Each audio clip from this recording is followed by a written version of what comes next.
Show this month is going to be all about dance. Eyes on dance.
Well, hi, I am Darlene McLeod, and I know you all just saw that wonderful dance clip. Well, I do have a treat for you guys. I am here today with Miss Rebecca Amos Lawson, and she is actually the director, founder, and choreographer for Whirlwind Dance Company, which is what we just saw. Rebecca, welcome to the show. Well, thank you. It's nice to be here, Darlene. It's great to have you here. Now, seems like you wear a lot of hats. I do wear a lot of hats, and those are just a few of the hats I also wear in other aspects of my life. But those are the hats I wear around running the dance company, the Whirlwind Dance Company. Well, that must take a lot of effort, Now, how long has the company been around? The company, I believe it was 1990 when I first started the company, when I moved here to Chapel Hill from New York City. And we have since then been doing full concerts some of the years, and then just a few pieces on other concerts other years when we were both financially in trouble or fatigued. But we've been working for about 10 years now. Wow. So Whirlwind has been around quite a while. You guys are based out of Chapel Hill, correct? Based out of Chapel Hill. All my dancers are students of mine. I also teach jazz dance at the Chapel Hill Ballet School. And although the area is very rich in dance with a lot of talented dancers, the students that I have in my class are the ones that I invite to be in my company, because it's very important to me that they understand my style and that they really understand what type of movement, where the initiations are, what the passion is behind what I'm trying to convey in my choreography. Wow. So that's, so to speak, that's how you maintain a sense of continuity, a unity theme within the dances. Well, yes, I guess so. That's part of it. Although some of the dancers do leave. I've had some grow up, go off to college, come back and return to be in the company. Some have been with me the whole time. Wow, that's really exciting. Now, founder, director, choreographer, that must take a a lot of energy, a lot of effort. Energy is only one of the words, that's true. I start rehearsing usually around 9 o'clock at night after we've all finished our day jobs. And then we rehearse for a few hours and we rehearse on weekends.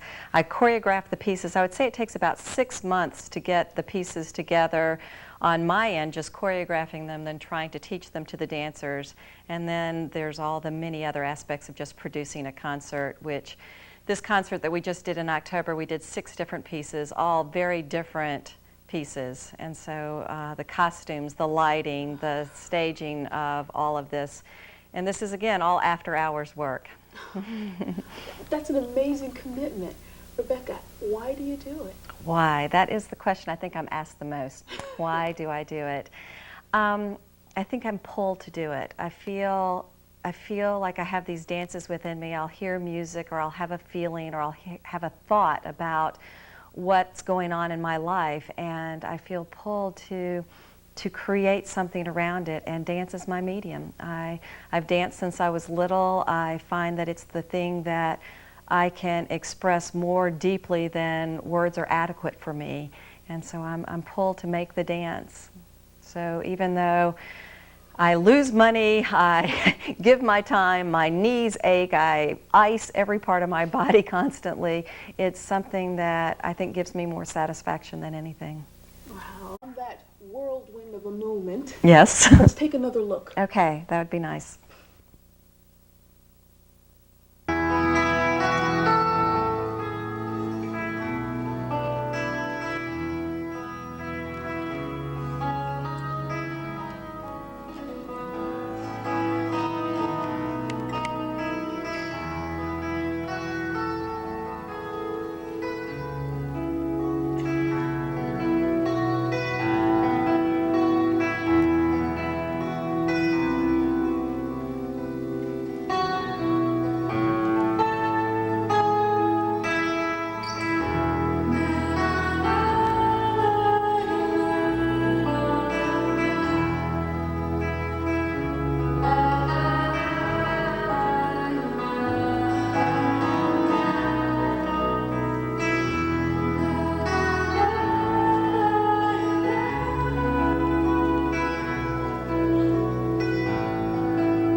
Rebecca, there was really some talent out there. Yeah, I think so. A lot of energy. Yes, definitely.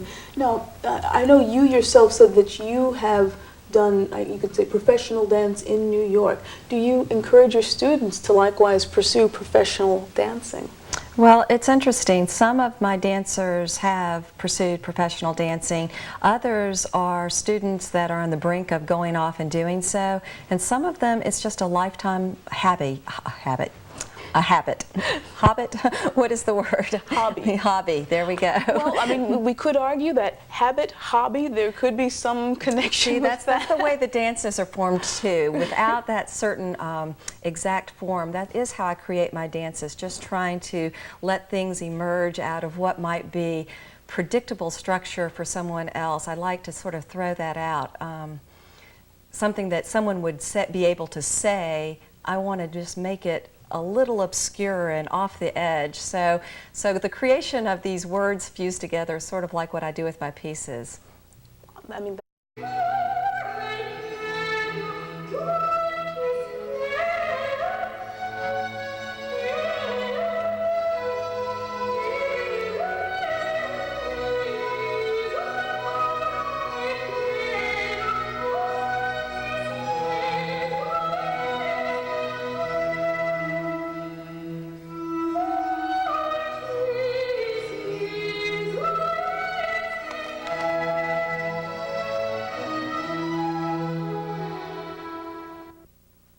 Hi, I'm Melody Morgan, and I want to welcome you guys back again with Rebecca.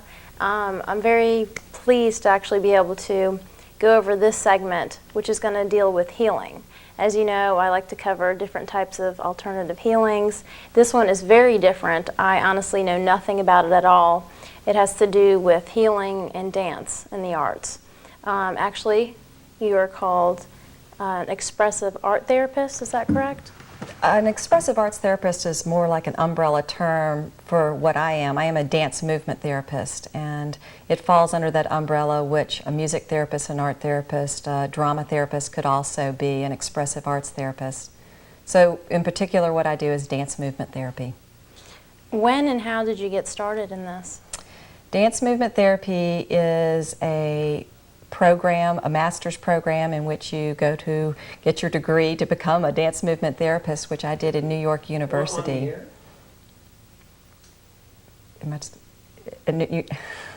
At New York University. And so in 1980 I was up in New York and I was dancing, and I also went to school and became a therapist. And it is very much rooted in the belief that dance is intrinsically healing, which I do believe. It also goes further into helping those who are on a journey of understanding themselves uncover through a therapeutic process. It is a psychotherapy, who they are. And so you use their body, the way they move, their expressive movement to do that. That's interesting. So do you have to be certified? Well, you have to have your degree, and then you have to go through a certification and become a member of the Dance Movement Therapy Association. So these are part of the credentials, and you work with a gamut of populations. Some therapists work with the schizophrenic, psychotic, inpatient at a hospital. Others would work with emotionally disturbed, autistic children. Some people work with the retarded or the physically handicapped. I, in particular, work with what I guess one would call the normal neurotic population, someone like you or me that would go into really any type of therapy or any type of journey, I'd prefer to call it, into knowing oneself. Some with very clear particular issues that they're working on. Some just, I kind of want to understand myself through my body. And the dance therapy process, I think, is one thing that is also very important in my choreography. Part of this segment today has been on my dancing and my choreography. It has fed me with getting, I think, to deeper levels of myself to help produce my choreography. So some of the pieces that we've seen have come from a place where I've been working on things that have been unfolding in a therapeutic manner for myself, but then I've put a form around and done some choreography. In an individual session with someone, I am not a teacher, I am not dancing. I am a facilitator to help them really know themselves. Sometimes it's getting to know where their energy is. Sometimes it's how they move. What do they take up a lot of space? Are they withdrawn on a movement level? Sometimes we're using sort of an authentic or an improvisational type of moving, which we call the dance, to express feelings. Maybe some traumatic feelings, maybe some joyous ones. But the movement and the dance are the medium in which we explore who we are.